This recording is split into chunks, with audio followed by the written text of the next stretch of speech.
కానీ శ్రవణ్ గారు కనపడకపోవడం వల్ల చాలామందికి తాడికొండ ఎమ్మెల్యే అయిపోదామనే ఆలోచన వచ్చింది. చాలామంది రెడీ అయిపోతున్నారు. రాష్ట్రంలో పెద్ద కొట్లాట అయిపోయింది. ఇప్పుడు ముఖ్యమంత్రి స్థానం కంటే ఎక్కువ తాడికొండ ఎమ్మెల్యే ఎవరు అనేది పెద్ద చర్చ అయిపోయింది. అది వాస్తవమే, కానీ స్థానికంగా నేను ఎక్కువ కనపడతాను.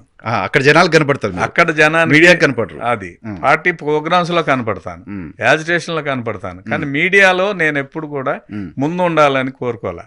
దానివల్ల ఏమవుతుందంటే ఇది తెలుగుదేశం అనే ముద్ర మరీ పడిపోతుంది. నేను ఉన్నానంటే ఒక భూమిని సేకరించి కాజ్ని హానెస్ట్ గా ఉంచడం కోసం మీరు ఒక అడుగు వెనక్కేశారు. ఎస్, అందులో డౌట్ ఏం లేదు. ఇంకా వీళ్ళందరూ ఏంటంటే ఇప్పుడు జస్ట్ మీడియాలో ప్రమోషన్ ఎప్పుడైతే వస్తుందో వాళ్ళ ఆస్పిరేషన్స్ పెరిగిపోయినాయి, వాళ్లే ఉద్యమం చేస్తున్నారు అనుకుంటున్నారు. కానీ వాస్తవంగా ఉద్యమం వెనకుండి నడిపించేది మేమే. అంతే కదా, పొలిటీషియన్స్ లేకుండా జనాలు బయటకు రావాలి, వాళ్ళని ఎడ్యుకేట్ చేయాలి, వాళ్ళకి ఏం జరుగుతుందో తెలియాలి. ప్రతి గ్రామం, ప్రతి సందర్భం వచ్చినప్పుడు ప్రతి మూమెంట్కి గ్రామం తిరిగి మనం వెళ్ళాలి, దీన్ని విజయవంతం చేయాలి, మన పాత్ర ఉందని చెప్పి చేస్తూ ఉండేవాళ్ళం. సో అందుచేత చాలా మంది ఏమనుకుంటారంటే మేము లీడ్ చేసామని కనిపిస్తుంది, కానీ దాని వెనక లీడ్ చేయడం టీవీలో మాట్లాడడం కాదు, దాని వెనక చాలా మాట్లాడడం మాత్రమే కాదు. అది కూడా పార్టీ అయి ఉండొచ్చు, కానీ అది మాత్రమే కాదు. సో తాడికొండ నియోజకవర్గంలో ఎన్నికల్లో ప్రజలు వైసీపీకి కాకుండా తెలుగుదేశం పార్టీకి ఓటు ఎందుకు వేయాలి అంటే ఏం చెప్తారు? కేవలం రాజధాని బిల్లు వెనక్కి తీసుకున్నారు కాబట్టి వైసీపీని కూడా ద్రోహిగా చూపించడానికి లేదుగా. మీరు రాజధాని వెనక్కి తీసుకోలే, మొన్న కూడా బిల్లు వెనక్కి తీసుకున్నారు తప్ప రాజధానికి సంబంధించిన కార్యాలయాలన్నింటినీ విశాఖపట్నం తీసుకెళ్లాలని ఆయన ప్రయత్నం చేస్తా ఉన్నాడు. కోర్టు ఆపినట్టుంది, అది కోర్టు ఆపేసింది, అది టెంపరీ స్టే ఉంది, అది కూడా ఆగింది. అదొక్కటే కాదు, చాలా నష్టం జరిగింది. రైతాంగ సోదరులు ఎవరైతే భూములు ఇచ్చారో ఆ భూమి ఇప్పుడు ఎందుకు పనికిరాదు అంటే కొన్ని చోట్ల బిల్డింగ్లు వచ్చినాయి, కొన్ని చోట్ల పొలాలలో రోడ్లు వచ్చినాయి. ఇప్పుడు తిరిగి వ్యవసాయం చేసుకోవడానికి అది పనికొచ్చే భూమి కాదు. ఓకే, ఫస్ట్ పాయింట్ డిస్టర్బ్ అయిపోయి ఉంటుంది కంప్లీట్ గా. సిస్టమ్ అంతా కెనాల్ సిస్టమ్ పోయింది, భూముల సరిహద్దు ఎవరు ఐడెంటిఫై చేయలేరు. అదొక ఫస్ట్ పాయింట్. రెండోది జరిగే డెవలప్మెంట్ ఆగిపోయింది. నియోజకవర్గానికి సంబంధించి ఈ తుళ్ళూరు మండలంలో ఏదైతే రైతాంగ సోదరులకు వచ్చిన అప్రిసియేషన్ ఉందో అది నియోజకవర్గం అంతా ఉంది. ఓకే, సో పిరంగపురం మండలం దూరం అయినా అక్కడ కూడా నష్టపోయారు.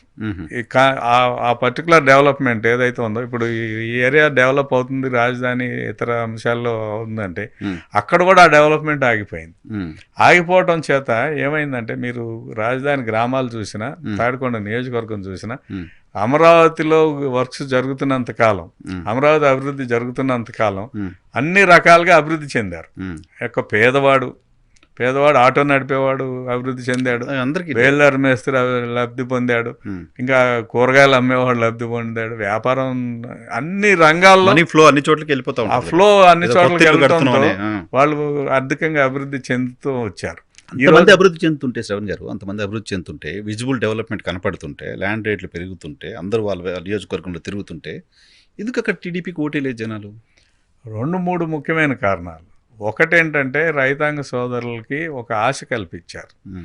ఏంటి, చంద్రబాబు నాయుడు గారు మీకు 1200 గజాలే ఇచ్చాడు, పొలం తీసుకుని ఎకరం తీసుకుని 25 సెంట్ ఇచ్చారు. మేము వస్తే 1800 గజాలు ఇస్తాం. ఓహో, ఆ ప్రామిస్ చేశాడు YCP Jaganmohan Reddy. 1800 square yards ఇస్తా అన్నాడు. అది కాకుండా అసైన్డ్ రైతాంగం ఉన్నారు. అసైన్డ్ రైతులు 4000 ఎకరాల భూమి దాకా ఇచ్చారని చెప్పాను కదా. వాళ్ళకి మీరు రైతులకి సమానం, మీ భూమి ఒకటే, రైతుల భూమి సేమ్ కాంపెన్సేషన్ మీకు సేమ్ కాంపెన్సేషన్ ఇస్తామన్నాడు. మూడో అంశం ఏంటంటే, మేము ఇందాక చెప్పాను, మొదట మన నోట్లో చెప్పాను, అమరావతి పెన్షన్ 2500 పర్ ఫ్యామిలీ ఇచ్చాం. ఆ రోజు కౌలు రైతులకిను భూమి లేని నిరుపేదలకి మనం ప్లాన్ చేసాం. దాన్ని 5000 చేస్తానన్నాడు. ఓహో, ఇప్పుడు ఇంప్లిమెంట్ అవ్వట్లేదు, ఈ రోజుకి లేదు. ఓకే, ఈ రోజుకి ఏది అమలు కాల. ఆ 3 హామీలు వైసీపీని అక్కడ అది కాకుండా మంగళగిరి కూడా ఇందులో పార్ట్.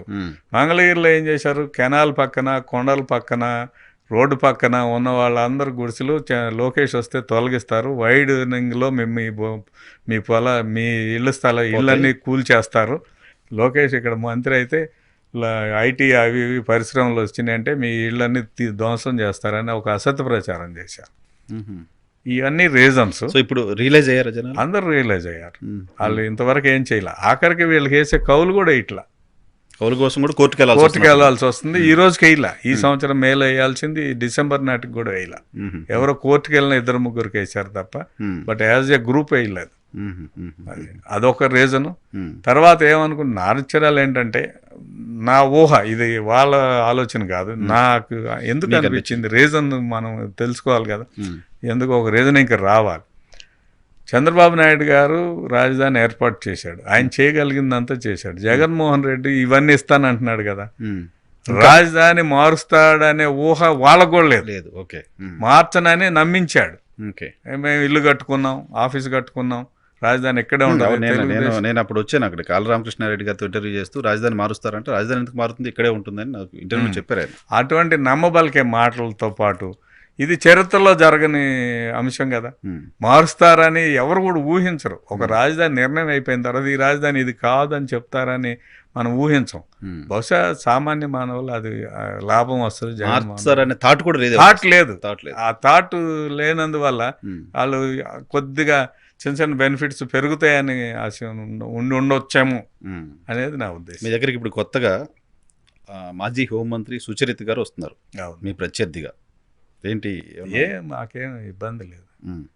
రాజకీయాల్లో ఎవరితో అయినా ఫైట్ చేయాల్సిందే కదా, అందులో డౌట్ ఏం లేదు. ఆమె హోంమంత్రిగానే ఫెయిల్ అయిపోయారు. అట్ ద సేమ్ టైము ఆ నియోజకవర్గంలో 3 సార్లు గెలిచి ఎందుకు వెళ్ళట్లేదు? అక్కడ ఎలాగూ కాన్స్టిట్యున్సీలో చాలా స్ట్రాంగ్ చేశారు వైసీపీని, ఇక్కడ వీక్ గా ఉందని వస్తున్నారు. అది కాదు, అసలు వాస్తవం అది కాదు. ఆమె ఆ ఊరు వెళ్తే అడుగుతారు మీరేం చేశారని అడుగుతారు. అది స్ట్రాంగ్ అయినప్పుడు స్ట్రాంగ్ చోట పోటీ చేయాలి కదా. ఆమె ఇష్టం కాదుగా పార్టీ వీక్ గా ఉన్న పార్టీ అయినా కూడా, పార్టీ అయినా ఇప్పుడు వీళ్ళు గెలుస్తారు. ఇప్పుడు అందులో 82 మందో 62 మందిలో మారుస్తారంటున్నారు. ఎందుకు మారుస్తామంటున్నారు? వీక్ అయితేనే కదా. స్ట్రాంగ్ అయితే పోటీ చేయరు కదా. స్ట్రాంగ్ అయితే కదలిచ్చట్లేదు. మార్చడం అంటే వాళ్ళు అసలు పనికి రాకపోతే పక్కన పెడతారు. వీళ్ళు పనికి వస్తారు కాబట్టి ఇక్కడ కాకపోతే ఎక్కడైనా పని చేస్తారు. వీళ్ళని ఇంకో దగ్గర పంపిస్తుండొచ్చు. సరే చూద్దాం, అది కూడా ఇంకో 2-3 నెలల్లో తేలుతుంది కదా, అందులో ఏం లేదు.